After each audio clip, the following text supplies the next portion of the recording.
সংসদ ভবনে এলডি হলে ঐক্যমত্য কমিশনের সঙ্গে বৈঠকে বসেছে নাগরিক ঐক্য। এ নিয়ে আরো জানাতে সেখান থেকে যুক্ত হচ্ছেন সহকর্মী তাইফুর রহমান তুহিন। তুহিন, বৈঠকে কারা কারা অংশ নিয়েছেন, আজ কোন কোন বিষয়ে আলোচনা হচ্ছে, এ নিয়ে কি তথ্য আছে আপনার কাছে, জানাবেন আমাদের। ডানা, আপনাকে ধন্যবাদ। আপনি জানেন যে আসলে যে বাংলাদেশের যে রাজনৈতিক সংকট এবং যে সংকটগুলো রয়েছে এই সংকটগুলোর নিরসনের জন্য কিন্তু যে একটি কমিশন অর্থাৎ 6টি কমিশন গঠন করা হয়েছে, সেই কমিশনের প্রস্তাবের ভিত্তিতেই কিন্তু এই জাতীয় ঐক্যমত্য কমিশন।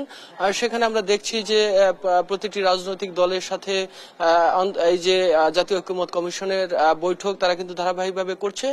তারই ধারাবাহিকতায় আজকে আমরা যেটি দেখছি যে দ্বিতীয় দিনের মতো নাগরিক ঐক্যের একটি প্রতিনিধি দলের সাথে তারা কিন্তু বৈঠকে বসেছেন। এই মুহূর্তে কিন্তু বৈঠক চলছে, যেখানে অংশ নিয়েছে অর্থাৎ নাগরিক ঐক্যের সাধারণ সম্পাদক শহীদুল ইসলাম সহ কয়েকজন তারা এসেছেন এবং তারা যে এই ঐক্যমত্য কমিশনের যে সহসভাপতি আলী রিয়াজ সহ যারা আছেন তাদের সাথে কিন্তু আসলে তাদের বেশ কিছু বিষয় নিয়ে আলোচনা করছেন। তো প্রাথমিকভাবে তারা বৈঠকের শুরুতে একটি কথা বলেছেন, যেখানে আলী রিয়াজ বলার চেষ্টা করেছেন যে জাতির স্বার্থে কিন্তু সকলকে ঐক্যমত হতে হবে এবং জাতির যে সংকট সেই সংকট উত্তরণের জন্য যারা রাজনৈতিক ব্যক্তি রয়েছেন তাদেরকে এই সংস্কারের বিষয়ে যারা তাদের গুরুত্বপূর্ণ মতামত গ্রহণ করার জন্যই কিন্তু আসলে এই তাদের এই আলোচনা।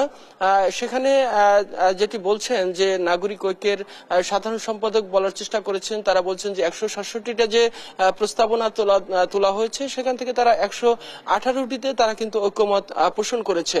বাকি যে বিষয়গুলো রয়েছে সেই বিষয়গুলো নিয়ে কিন্তু তাদের আলোচনা, যেখানে আমরা দেখছি যে এর আগেও রাজনৈতিক দলগুলো আলোচনা এসেছে, তারা তাদের নিজস্ব মতামত কিন্তু তারা দিয়েছেন এবং যে বিষয়গুলো তারা একমত পোষণ করতে পারেনি সেই বিষয়গুলো কিন্তু তারা বিভিন্ন প্রস্তাবনা দিচ্ছেন যে আসলে এই বিষয়গুলো যদি এইভাবে করা হয় তাদের যে ব্যক্তিগত যে মতামতগুলো সেটি কিন্তু তারা উপস্থাপন করছেন। আমরা গতকালকেও তারা কিন্তু এসেছিলেন, আজকেও কিন্তু তারা দ্বিতীয় দিনের মতো কিন্তু তাদের যে বৈঠক সেটি কিন্তু চলছে। তবে এখন পর্যন্ত তারা কোন কোন বিষয়গুলো অর্থাৎ যে বিষয়গুলোতে তারা ঐক্যমত পৌঁছাতে পারেনি সেই বিষয়গুলোতে জাতীয় নাগরিক ঐক্যের যে প্রস্তাব এবং তাদের যে মতামত কি থাকবে সেই বিষয়গুলো নিয়ে কিন্তু আসলে বৈঠক শেষে কিন্তু আলোচনা হবে।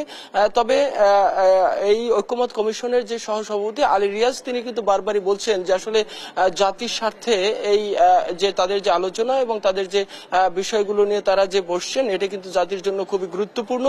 যেহেতু যদি এই প্রস্তাবগুলো অর্থাৎ এই সংস্কারের বিষয়গুলোতে যদি সমস্ত রাজনৈতিক দল যদি একমত হতে না পারে তাহলে যেই ফ্যাসিস্ট বলেন অথবা এই দেশকে যে নতুন করে বিনির্মাণের যে একটি স্বপ্ন বাংলাদেশের মানুষ দেখেছে সেটি কিন্তু বিঘ্ন হবে।